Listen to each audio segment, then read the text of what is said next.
자, 부자가 되는 가장 현실적인 방법 뭐라고 생각합니까? 새로운 파이프라인을 만들지 못하면 결코 부자 될 수 없죠. 그 잉여 자금을 모아서 내가 주식 투자를 하든 아니면 부동산을 하든 새로운 파이프라인을 만들어야 된다.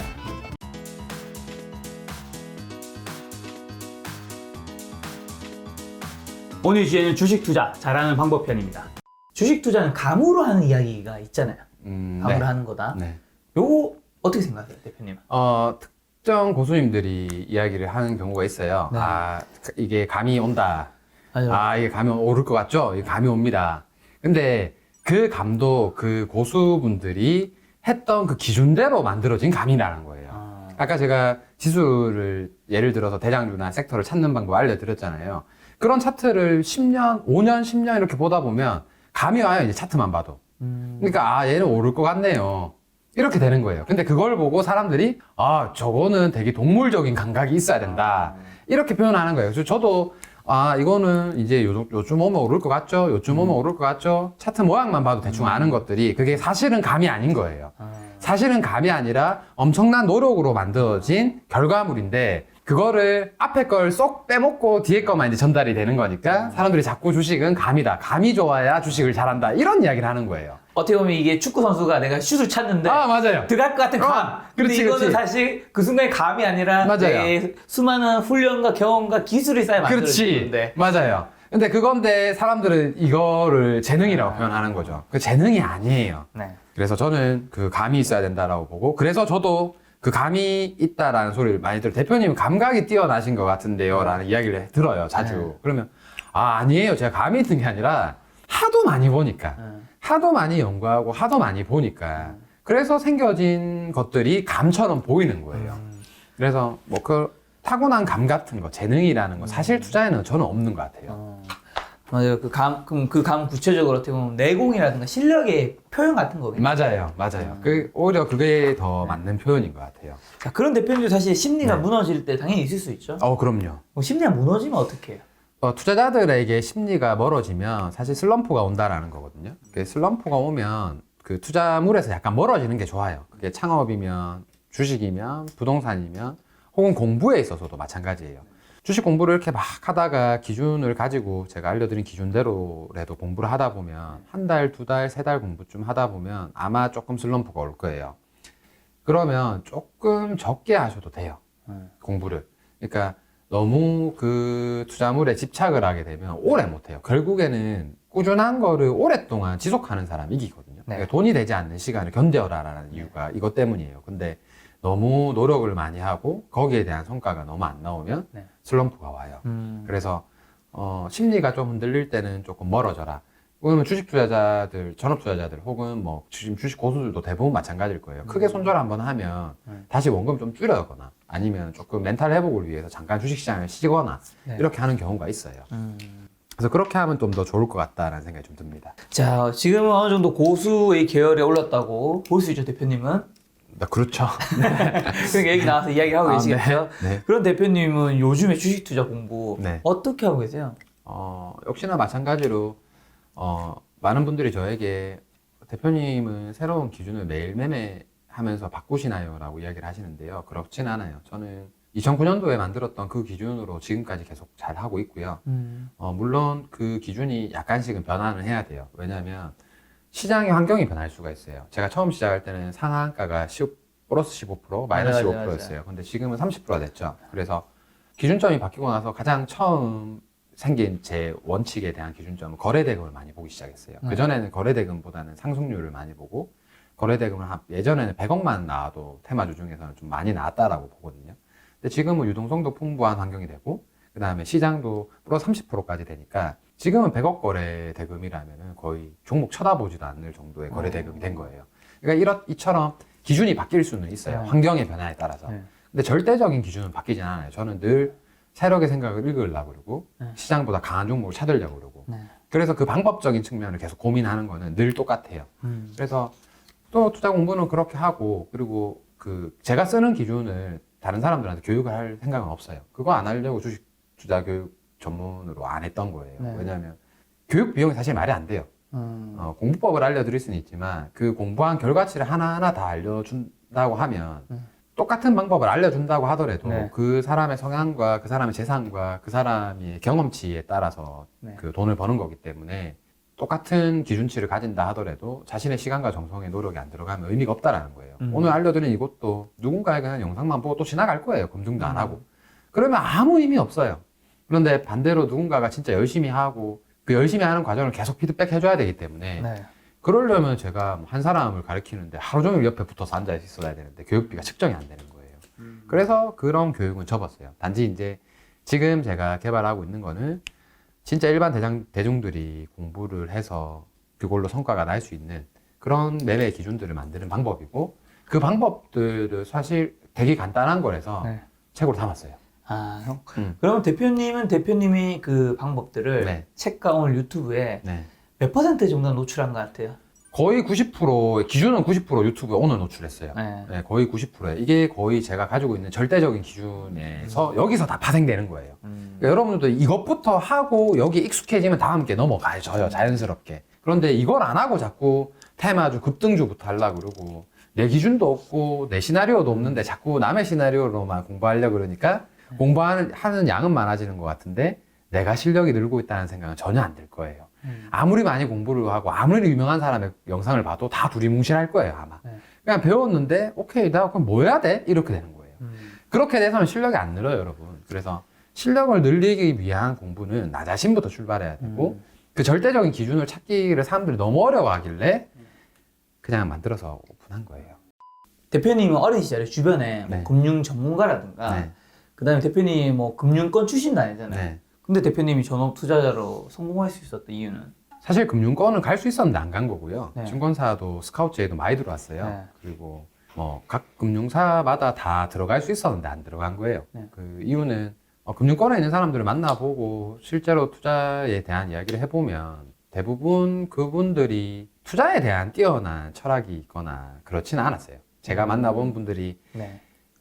훨씬 훌륭한 분들도 많지만 투자를 잘한다라는 느낌은 안 들었어요. 그러니까 잘 가르치고 전문적인 정보를 잘 전달하는 거는 잘 할 수 있는데 그거 이건 좀 다르긴 하죠. 완전 다른 분야예요. 다른 거죠. 그래서 많은 분들이 오해하는 게 증권사에 가면 주식 공부를 엄청 많이 할 수 있지 않나요? 절대 아니에요. 제가 아는 제 후배들이 되게 많이 증권사에 들어갔다 나왔거든요. 그리고 제가 아는 선배들도 그렇고 튀어나온 이유는 딱 한 가지였어요.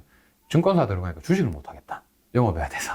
아, 카드 만들고 계좌 만들고 CMA 만들고 뭐 영업해야 되고 채권 팔아야 되고 영업하는 스킬은 느는데 주식은 쳐다도 못 본다. 그래서 주식 잘하는 분들은 다 그냥 다 나오시더라고요 결국에는. 그래서 다 전업 투자자 하시고. 그래서 그런 거 봤을 때 굳이 금융권에 내가 들어가야 되나? 이런 생각을 좀 많이 했던 것 같아요. 그리고 계기는 당연히 돈이 필요했어요. 돈을 많이 벌고 싶어 했고 그리고 지금도 그 계기는 아직 충족이 안 돼서 열심히 이렇게 열심히 본인이 공부하고 경험해서 주식의 고수의 반열에 오르신 대표님은 주식 투자 배우면 잘할 수 있다고 보세요? 저는 당연히 부자는 만들어진다고 보는 편이에요. 부자는 만들 수 있다라고 보는 편이에요. 네. 타고나는 게 절대 아니에요. 온전히 자신의 시간을 자신을 위해서 쓰는 습관을 자꾸 들이셨으면 좋겠어요. 그러니까 남의 말에 휘둘리지 말고 남의 정보에 휘둘리지 말고 본인이 할 수 있는 공부에 집중을 하고 본인이 할 수 있는 성장에 집중을 한다면 그게 진짜 올바른 나를 위한 시간인 거거든요. 그러니까 사람들이 자꾸 정보를 많이 얻기 위해서 유튜브를 보고 책을 보고 여기서 그쳐요. 왜 내가 공부해야 되는 것들을 찾지 못하는 것 같아요. 근데 진짜 나를 위한 시간을 드릴 수 있는 공부를 한다면 네. 그러면 다른 것 같아요. 채널도 마찬가지잖아요. 그 유튜브 채널도 책 아무리 많이 읽고 아무리 유튜브를 이렇게 해야 됩니다 저렇게 해야 됩니다 해도 결국 내가 해봐야 돼. 네 도윤님이 항상 이야기하는 거는 해봐야 돼. 시작하고 이야기하세요. 그렇죠. 똑같은 것 같아요. 왜냐면 사람들은 시작하기 전에 고수가 되려고 하는 거야. 그러니까요. 그러니까 이게 똑같은 거예요. 모든 돈에 대한 원리는 다 똑같은 것 같아요. 사람들은 주식 투자를 시작하고 공부를 올바르게 시작하지도 않았는데 벌써 고수가 되려고 고수의 영상만 보고 그들의 걸 다 따라할 수 있다고 생각하고 어떻게 공부해야 될지도 모르면서 쓸데없는 정보만 얻는 것 같아요. 그래서 그런 것들을 되게 경계해야 되는 시점인 것 같아요. 그런 측면에서 보면 초보자들은 딱 지금 당장 시작할 때 뭐부터 좀 지수. 지수 네. 그리고 계좌부터 개설하시라. 계좌부터 계산하고 되게 많은 분들이 아마 또 그 계좌는 개설했는데 얼마를 넣어야 될지 몰라 하세요. 근데 그전에는 그런 게 진짜 없었거든요. 근데 지금 다 또 100만 원을 기준으로 하더라고요. 네. 그래서 요즘에 진짜 근데 주식의 계좌에 돈이 많이 들었다 생각하는 게 네. 며칠 전에 그 현대차 우가 네. 거의 상한가 근처까지 갔었거든요. 제가 근데 현대차 우를 가지고 있었어요. 뭐? 첫날- 다 들고 있다네? 진짜 가지고 있었어요. 왜냐면 첫날 오르고 그 다음날 치길래 좀 팔려고 했어요. 근데 제가 계좌가 2개가 있는데 하나 접속이 안 되는 거야. 멘탈 나가죠. 우와, 아니 이게 무슨 PC방에서 지금 누가 손 뽑은 것도 아니고 네. 그래도 열받을 텐데 내가 지금 이거를 거의 상한가 가격에 팔려고 하는데 네. 야 그때 못 파니까 갑자기 제가 그 야. 관련된 영상을 저도 최근에 스트레스 받아서 찍어 올린 적이 있는데요. 네. 모 증권사가 있었는데 네. 제가 그 계좌를 3개 썼는데 다 지웠어요. 이 영상 공개했던 이유가 네. 그때 계좌를 여기서 깠잖아요. 네. 그게 지우기 전에 영상을 남기고 싶어서 남긴 거예요. 그러니까 그때 모 투자증권이 네. 거의 한 2시간 동안 매매가 안 됐어요. 아예. 아예. 근데 저희 단기 매매자들은 그게 엄청 크거든요. 크죠. 그러니까 주문도 안 들어가고 매수도 안 되고 매도도 안 되고 그리고 주문 창이 클릭이 안 돼요. 아, 2시간 동안. 그러니까 저희 같은 사람들은 하루에 10%씩 20%씩 손해가 나는 테마주를 매매하는 사람들인데 그래서 매수를 못해서 그때 방송을 실시간으로 촬영하고 제가 증거를 남기려고 네. 방송을 실시간으로 촬영을 했어요. 내가 지금 이거 매수해야 되는데 안 눌려진다. 근데 그 종목을 매수했으면 그날 한 4천 정도 벌었어요. 그때 제가 그 계좌를 지금 돈을 다 옮기고 있어요. 네, 그래서. 아니 이 정도면 근데 증거사도 이런 거는 뭐 뭔가 어쨌든 보상을 하든가 이런 게 해야 되는 게 아니에요. 왜냐하면 네. 요즘에 개인 계좌 늘어나고 있다는 건 계속 알고 있잖아요. 네네. 그 서버를 증설을 해야 되는데. 서버 증설을 해야지. 네, 맞아요. 왜 그 피해를 개인이 봐야 되냐고. 그러니까요. 근데 예전에 모투자증권사에서는 보상을 해준 적이 있어요. 아 진짜. 네, 주문이 걸었는데 체결이 안 된 것들에 대해서 네. 결과론적인 걸로 다 보상을 해준 적이 있어요. 근데 맥시멈 금액을 정해줬어요. 뭐 200만 원 1인당. 이게 보험이 있는 것 같더라고요, 보니까. 한계치가 회사의 규정인지 모르겠는데. 네. 그래서 저희 그 회사 전업투자하는 동생이 네. 예, 받았던 적이 있어요. 100만 원, 150만 원인가. 그때 이후에는 어쨌든. 증거사분들도 이제 개인 투자자 계속 늘어날 테니까 네. 좀 이제 서버라든가 그런 시스템을 좀 잘 완비해서 네. 많은 개인 투자자분들이 좀 아름답게 매매했으면 스트레스 안 받게. 그러니까요. 네. 그랬으면 좋겠다는 생각이 듭니다. 네. 자, 이번 주제는 이제 재테크 방법, 네. 부자가 되는 방법, 좀 더 이제 큰 얘기죠. 네. 자, 부자가 되는 가장 현실적인 방법은 뭐라고 생각합니까? 새로운 파이프라인을 만들지 못하면 결코 부자 될 수 없죠. 네. 사실 이게 가장 핵심이에요. 특히 우리가 주변의 대다수들은 직장인 분들이실 거예요. 네. 근데 여러분들도 아시겠지만 많이 느끼시고 계실 거예요. 직장인으로서의 벌이로 벌고 쓰고를 제하면 결국에 남는 잉여 자금으로 내가 그거를 저축으로만 통해서는 더 이상 집 하나 구매할 수 없는 맞아요. 현실을 많이 아실 거예요. 그렇죠. 그런데 그로 인해서 되게 많이 조급해 하실 거긴 한데 그럼에도 불구하고 그래서 부자가 되는 가장 현실적인 방법은 그 잉여 자금을 모아서 내가 주식 투자를 하든 아니면 부동산을 하든 새로운 파이프라인을 만들어야 된다는 거죠. 네. 근데 그 파이프라인을 만드는 거를 되게 어렵게 생각하시는 분들이 많아요. 근데 돈을 단기간 급하게 버는 게 어려운 거지. 한 5년 동안 파이프라인을 구축하면 누구나 다 쓸만한 파이프라인 정도는 만들 수 있다 보거든요. 네. 그래서 저는 주식 투자든 부동산이든 뭐 어떤 것이든 한 5년 정도는 공부를 하셨으면 좋겠다라는 생각을 합니다. 어쨌든 부자가 되려면 내 본업 외에 무언가 새로운 돈이 나오는 맞아요. 뭘 만들어야 네, 되는 거군요. 네, 자, 그러면 어쨌든 주식 투자가 요즘에 재테크에서 가장 핫하죠. 네, 핫하죠. 주식 투자가 답인가요? 저는 절대 아니라고 봐요. 아, 절대 아니라고 봐요. 왜냐하면 되게 간단해요. 그 여기 영상을 지금 보고 계신 분들한테 제가 질문 하나 하자면 여러분들 주변에 분명히 부자가 있을 거예요. 분명히. 부자라는 거는 뭐 순자산 20억으로만 칩시다. 여러분들 주변에 있는 순자산 20억이 있는 사람이 주식으로만 통해서 돈을 벌어서 부자가 된 사람이 있나요? 그 서러운 사람보다는 우리나라는 부동산이 더 많은 것 같아요. 그렇죠. 없죠. 거의 없어요. 거의 대부분이 없으실 거예요. 네. 대부분이 없으실 거예요. 살면서 주식으로 투자를 해서 부자가 된 사람을 곁에 두는 사람이 아마 없을 거예요. 뭐 1, 2억 번 사람은 있겠죠. 몇 천만 원, 몇 백만 원 번 사람은 있겠죠. 근데 그걸로 부자가 된 사람은 본 적이 없을 겁니다. 그 이유는 간단해요. 그만큼 어려워요. 그래서 제가 한 번씩 우리 모교에 강연 한 번씩 나가잖아요. 네. 그래서 저도 경제학교 교수님이 와서 또 취업 준비하는 친구들한테 특강 한번 해도 이러면 이제 나가서 하는 이야기 강의를 끝내놓으면 대부분의 친구들이 대표님 그럼 주식해야 됩니까? 라는 질문을 해요. 근데 저는 다시 한번 과거로 돌아간다면 주식보다 창업할 것 같아요. 왜냐하면 창업해서 부자가 되는 경우가 제일 많아요. 여러분들 생각하는 20억 이상 버시는 분들, 20억 이상 순자산을 가지신 분들, 직장인 아니시죠. 그리고 뭐 순투자자도 아니실 거예요. 대부분 자영업 하시는 분들 아닌가요? 창업 하시는 분들. 맞아요. 그래서 창업이 쉽다라는 게 아니에요. 근데 상대적으로 창업을 하는 게 부자가 되는 가장 빠른 방법이라고 봐요. 그래서 저는 창업을 하는 스킬을 먼저 키우는 게 오히려 젊은 친구들이 주식에 빠져서 뭔가를 하기보다는 창업의 파이프라인에 줄을 두고 주식 공부를 서브로 하는 게 더 좋다라고 봐요. 그래서 창업을 만약에 할 수 있는 환경이 안 된다, 뭐 무슨 커피숍이든 뭐든 차리려면 돈이 든다라고 생각을 하니까 안 된다면 스마트 스토어도 좋고, 네. 아니면 저는 영업해봐라 그래요. 다 영업해봐라. 영업을 잘하면 창업을 잘해요. 왜요? 왜냐면 영업과 창업은 같은 맥락이에요. 무언가를 파는 거죠. 근데 그렇죠. 세일즈의 관점이 영업은 아니에요. 세일즈의 관점은 만약에 이런 거예요. 내가 커피를 팔아야 돼요. 네. 그러면 한정된 손님 안에서, 한정된 공간 안에서 내 앞에 지나가는 손님들한테만 커피를 팔아야 되는 거잖아요. 근데 영업은 다른 관점인 게 뭐냐면 그 시장에 제한이 없어요. 내가 팔고 싶은 사람, 어디에 있는 사람이든지 간에 내가 팔 수 있는 거예요. 그리고 또 하나 영업이 좋은 이유가 뭐냐면 물건을 판매에 있어서 안 팔리면 남 탓, 환경 탓 하는 게 아니라 영업을 잘하는 사람들은 내가 어떻게 하면 더 잘 팔지? 내가 지금 이 물건이 왜 안 팔리지? 네. 이런 고민을 하면서 피드백을 하는 거예요. 아까 투자자가 되기 위해서 가장 중요한 질문 두 가지가 왜 그럴까? 내가 어떻게 하면 되지? 네. 여기에 대한 해답을 하는 거라 그랬잖아요. 영업이 딱 그런 거예요. 그러니까 영업하시는 분들이 내가 영업이 안 되면 상품 탓을 하는 게 아니라 내가 어떤 외모를 좀 더 꾸며볼까? 아니면 내가 말을 좀 못하나? 말을 좀 잘해볼까? 글을 좀 잘 써서 온라인으로 영업을 한번 해볼까? 이런 식으로 문제 해결 능력이 엄청 키워지는 거예요. 그러면 창업을 해도 당연히 잘하죠. 우리 손님이 많이 오기 위해서 내가 뭘 해야 되지? 마케팅을 잘하기 위해서 내가 뭘 해야 되지? 블로그 상위 노출하는 연습을 좀 해볼까? 아니면 메뉴를 좀 단순화시켜볼까? 아니 밖에 나가서 모객행위를 할까? 이런 고민을 하고 그걸 문제 해결하는 그 자체가 엄청나게 큰 이득이 되고 나중에 창업으로서 성공할 수 있는 큰 계기가 되는 것 같더라고요. 그래서 저는 젊은 친구들한테 무조건 영업해봐라 그래요. 진짜로 취업해서도 투잡이라도 괜찮으니까 영업 한번 해보세요. 영업을 하면 딱 지금 자신을 딱 알 수 있어요. 아, 내가 말을 잘 못하는 사람이었구나. 아, 나 집에서 있는 게 편한 사람이었구나. 그러면 그런 사람은 온라인으로 영업하는 스킬을 키우겠죠.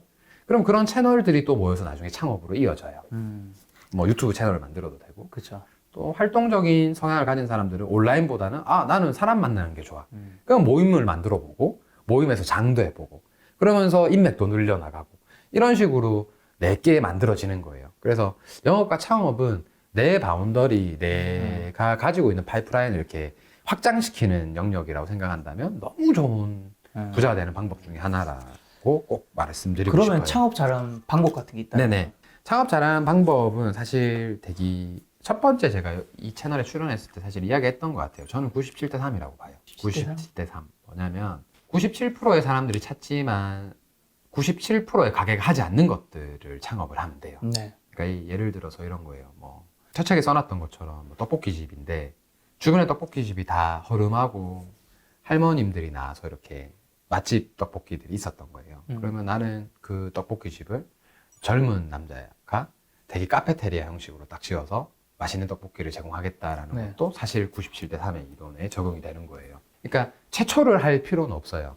최초를 한다라고 생각하면 부담이 돼요. 그쵸. 그래서 최초를 할 필요는 없지만 내 바운더리, 내가 사는 지역 혹은 이 가게에 올 수 있는 손님들의 인구 구조, 차를 타고 1시간 거리 안에 그 안에서라도 가장 하지 않았던 아이템을 하면 되는 거예요. 그러니까 아이템의 문제가 아니라 그걸 어떻게 팔 건지 좀 다르게 팔면 된다는 거예요.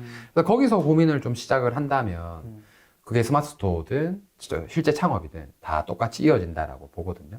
그래서 그렇게 하는 게 창업을 잘하는 방법. 그리고 창업하기 전에 반드시 영업부터 해보셔라. 창업 전엔 영업. 네, 영업부터 해보셔라. 그래야 자신의 한계를 빨리 알아요. 삶 속의 가치가 주식이다. 소비자의 지갑으로부터 매출이 생기고 매출로부터 이익이 나오고 이익이 가치를 만들고 가치가 주가를 만든다. 결국 투자는 우리의 삶이다. 우리는 그 속에서 기업을 찾아야 한다. 지난번 인터뷰했던 가치 투자의 대가 에셋플러스 자산운용 강방채 회장의 말씀입니다. 많은 분들이 물어보셨습니다. 어떻게 하면 강방채 회장의 펀드에 투자할 수 있냐고. 그래서 준비했습니다. 에셋플러스 자산운용에서 투자자를 위한 언제 어디서든 손쉽게 투자할 수 있는 펀드 매매 앱 에셋플러스 앱으로 강방채 회장과 함께하는 투자 되시기 바랍니다. 영상 아래의 내용 설명란에서 다운로드 받을 수 있습니다.